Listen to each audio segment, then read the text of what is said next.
সূরা বাকারা আয়াত নাম্বার 256। মহান আল্লাহ তাআলা বলছেন, যারা তাগুতকে বর্জন করে এবং আল্লাহর প্রতি ঈমান আনে, অর্থাৎ আল্লাহকে বিশ্বাস করে, তারাই হচ্ছে ঈমানদার, তারাই আল্লাহর রজ্জুকে দৃঢ়ভাবে ধারণ করলো। তাহলে একজন ব্যক্তিকে ঈমানদার হওয়ার জন্য দেখুন এখানে হচ্ছে দুইটা শর্ত। একটা হচ্ছে কি, তাগুতকে বর্জন করতে হবে। তাগুত কি? তাগুত হচ্ছে মানুষের বানানো বিধান।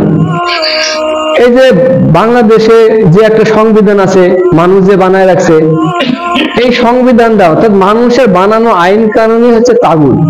তাহলে আল্লাহ প্রথমে কি বলছেন? তাগুতকে বর্জন করতে হবে।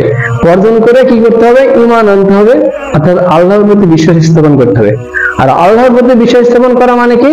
আল্লাহর কিতাবকে আঁকড়ে ভাবে ধরতে হবে, মানে আল্লাহর রজ্জু হচ্ছে আল্লাহর কিতাব।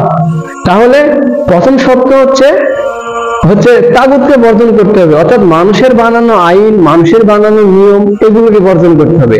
তাহলে এখন আপনার নিজের নিয়মটা মাপেন তো এই আয়াতের সাথে। আপনি কি তাগুতকে বর্জন করেছেন?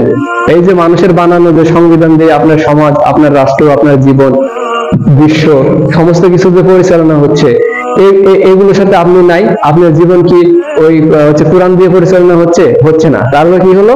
আপনি ঈমানদার হতে পারেন নাই। কারণ ঈমানের পূর্ব শর্ত হচ্ছে তাগুতকে বর্জন, মানে প্রথমে আগে বর্জন করতে হবে। সেটা কি? যে মানুষের বানানো নিয়ম, যত অন্যায় আছে, নিয়ম কানুন আছে, এগুলো সব বর্জন করতে হবে। বর্জন করে আঁকড়ে ধরতে হবে কাকে? কোরআনকে। এখন আপনি এটাকেও আঁকড়ে ধরলেন না, তাগুতকে তো বর্জন করলেন না এবং কোরআনকে আঁকড়ে ধরলেন না। তাহলে কি হলো? আমরা মুসলমান থেকে অনেক দূরে সরে গেলাম। মহান আল্লাহ তাআলা আমাদেরকে এগুলো বোঝার তৌফিক দান করুন। আমিন।